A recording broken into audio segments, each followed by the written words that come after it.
Hi students, welcome to my YouTube channel money sir classes. Okay, ఈ వీడియోలో మార్చి 31వ తారీఖు సంబంధించినటువంటి కరెంట్ అఫైర్స్ని డిస్కస్ చేద్దాం.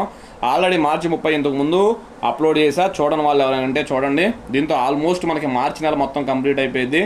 ఇంకా పెండింగ్ 1 డే ఉన్నట్టుంది మధ్యలో ఎక్కడో, మార్చి 11వ ఎప్పుడో, అది కూడా రేపు చేసేస్తానమాట. ఓకే, ఇంకా ఆలస్యం చేయకుండా మనం వీడియోలోకి వెళ్ళిపోదాం. చూస్తున్న వాళ్ళందరూ కూడా మర్చిపోకుండా ఒక లైక్ అయితే చేయండి. ఓకే, ఫస్ట్ బిట్ చూడండి. జనగణన తొలి దశ ఎప్పటి నుంచి ప్రారంభం కానుంది అంటే ఏప్రిల్ 1 నుంచి ప్రారంభం కానుంది. అంటే రేపటి నుంచి ప్రారంభం కాబోతుంది జనగణన. జనగణన మహాయజ్ఞంలో తొలి భాగమైన గృహ గణన ఏప్రిల్ 1 నుంచి దేశవ్యాప్తంగా ప్రారంభం కానుంది. చూడండి, ఫస్ట్ గృహాలను లెక్క అయిపోతున్నారు, గృహ గణన జరగబోతుంది. అదవునా? ఇందుకు సంబంధించిన వివరాలను register general of India census commissioner Mrutyunjay Kumar Narayan, ఈ పేరు గుర్తుపెట్టుకోండి, చాలా ఇంపార్టెంట్. ఎందుకంటే 2011 జనాభా లెక్కల్లో రిజిస్టర్ జనరల్ ఎవరు అని చాలాసార్లు అడిగాడు. ఇప్పుడేం అడగచ్చు? 2026-27 జనాభా లెక్కల్లో రిజిస్టర్ జనరల్ ఎవరు అని అడగచ్చు. మృత్యుంజయ్ కుమార్ నారాయణ్. దేశ చరిత్రలో 1872లో మొదలైన తొలి జనగణనతో కలుపుకుంటే ఇప్పుడు చేపట్టబోయేది 16వది. ఇది ఎన్నో జనాభా లెక్కల సేకరణ అంటే మీరేం చెప్పాలి? అదే స్వతంత్ర భారతదేశంలో అయితే 8వది. అంటే 1947 తర్వాత చూసుకున్నాం అనుకో, ఇది 8వది. అసలు ఫస్ట్ నుంచి చూసుకుంటే ఇది 16వది. ఓకే, తొలిసారి జనాభా లెక్కలను డిజిటల్ రూపంలో సేకరిస్తున్నారు. ఫస్ట్ టైం డిజిటల్ రూపంలో అయితే సేకరిస్తున్నారు. తొలి దశలో గృహ జ్ఞాన, చూడండి ఇక్కడ గృహ జ్ఞాన కాదు, గృహ గణన. అదవుతుందా? గృహ గణన కార్యక్రమం ఏప్రిల్ 1 నుంచి సెప్టెంబర్ 30వ తారీఖు వరకు జరగనుంది.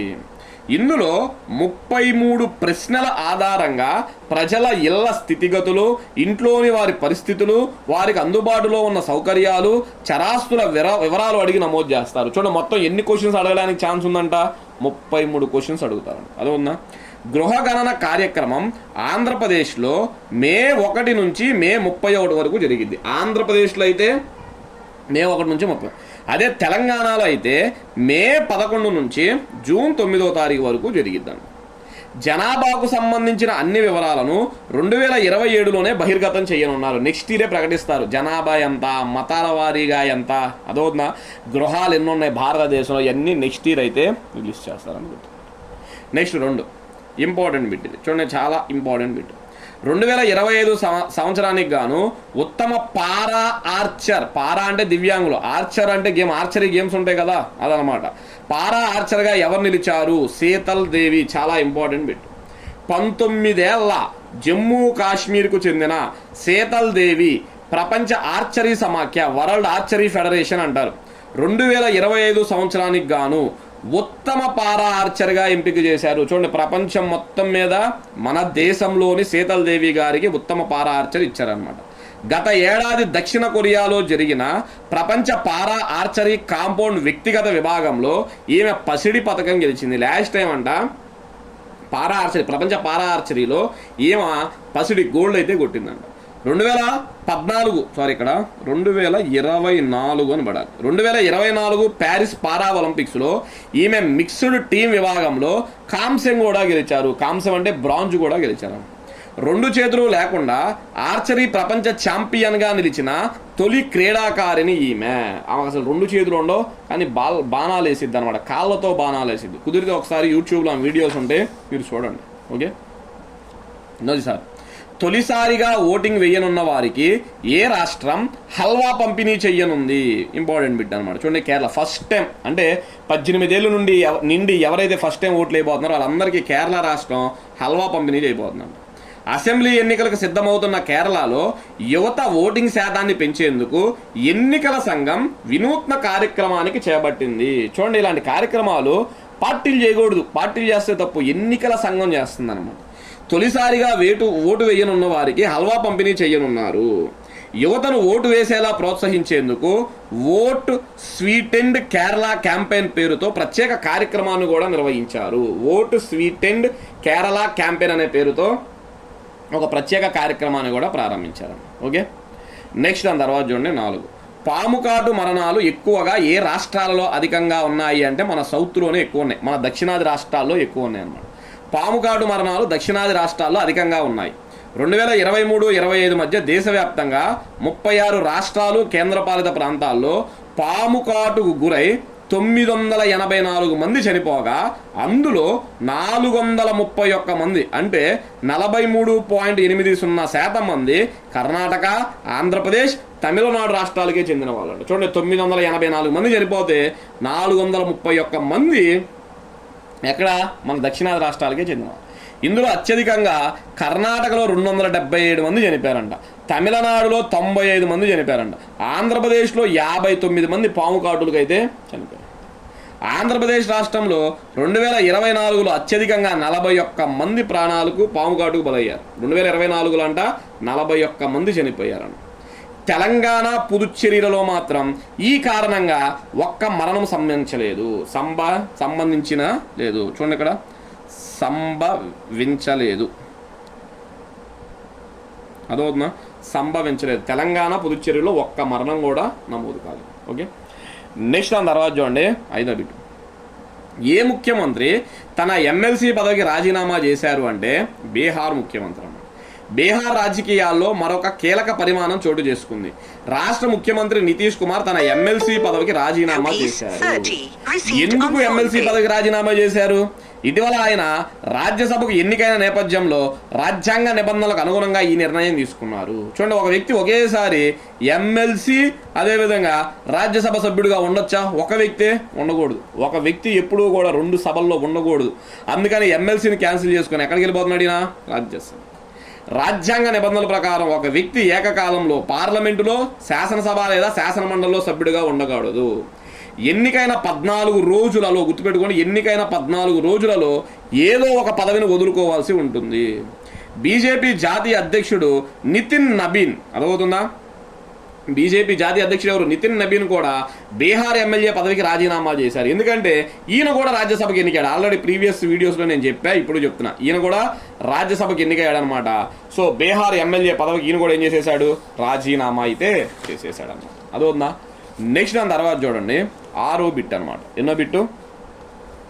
6వ బిట్. దేశంలో నక్సలిజంను అంతం చేశామని ఎవరు ప్రకటించారు అంటే అమిత్ షా ప్రకటించారు అన్నమాట. అదవుతుందా? దశాబ్దాలుగా ఉన్న నక్సలిజం నుంచి దేశానికి విముక్తి కల్పించామని కేంద్ర హోంమంత్రి అమిత్ షా ప్రకటించారు. మావోయిస్టుల కేంద్ర కమిటీని దాదాపు విచ్ఛిన్నం చేశామని తెలిపారు. ఈ ఏడాది మార్చి 31 నాటికి దేశంలో నక్సలిజాన్ని నిర్మూలిస్తామని కేంద్రం ప్రకటిస్తూ వస్తున్న విషయం మనకు తెలిసిందే. అదవుతుందా? ఈ నక్సలిజాన్ని మేము తొలగిస్తాం లాస్ట్ ఇయర్ నుంచే చెప్తున్నారు, ఇప్పుడు తొలగించేసాము, ఇంకేమీ లేదు అని చెప్తున్నారు. అది నిజమా అబద్ధమా పక్కన పెడితే. నెక్స్ట్ దాని తర్వాత చూడండి 7. చూడండి, ఇంతకు ముందు వీడియోలో 30వ తారీఖు వీడియోలో సేమ్ ఇదే బిట్టు మహిళల విభాగంలో చెప్పి ఇప్పుడు పురుషుల విభాగంలో. మియామి ఓపెన్ ట్రోఫీ పురుషుల విభాగంలో ఎవరు విజేతగా నిలిచారు అంటే యానిక్ సిన్నర్ అంటారు. ఎవరు? యానిక్ సిన్నర్ అన్నమాట. యానిక్ సిన్నర్ ఖాతాలో మరో టైటిల్ చేరింది. మియామి ఓపెన్ టెన్నిస్ టోర్నీలో పురుషుల విభాగంలో ఈ ఇటలీ స్టార్ విజేతగా నిలిచాడు. అసలు మియామి ఓపెన్ ట్రోఫీ అంటే దేనికి సంబంధించింది? టెన్నిస్. పురుషుల విజేత ఎవరు? Jannik sinner. ఏ దేశం? ఇటలీ. ఫైనల్లో చెక్ దేశానికి చెందిన జిరీ లెహేకాను ఓడించాడు. అదవుతుందా? ఫైనల్లో ఎవరిని? చెక్ దేశానికి చెందిన జిరీ లెహేకాను ఓడించాడు. యానిక్ సిన్నర్ ఈ టైటిల్ను గెలుచుకోవడం ఇది 2వసారి. ఎన్నోసారి అంటే అయినా 2వసారి. ఓకే, నెక్స్ట్ దాని తర్వాత చూడండి 8వది. IONS maritime exercise. అదవుతుందా? దీన్ని సింపుల్గా ఏమంటారు? మళ్ళా IMEX అంటారు. I అంటే IONS, M అంటే మ్యారిటైమ్, EX అంటే ఎక్సర్సైజ్. TTX 2026 ఎక్కడ జరిగింది అంటే కొచ్చిలో జరిగింది. హిందూ మహాసముద్ర ప్రాంతంలో సముద్ర భద్రతా సహకారాన్ని బలోపేతం చేసేందుకు భారత నౌకాదళం పలు దేశాల భాగస్వామ్యంతో ఈ విన్యాసాన్ని కొచ్చిలో నిర్వహించింది. ఏ ఎక్సర్సైజ్ ఇది? IONS మ్యారిటైమ్ ఎక్సర్సైజ్ అంట, గుర్తుపెట్టుకోండి.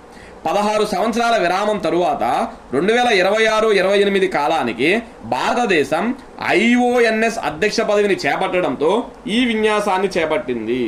అంటే IONSకి అధ్యక్ష దేశం ఇప్పుడు ఇండియా అయింది, గుర్తుపెట్టుకోండి. దీనికి అధ్యక్ష దేశం ఏంటిది? ఇండియా.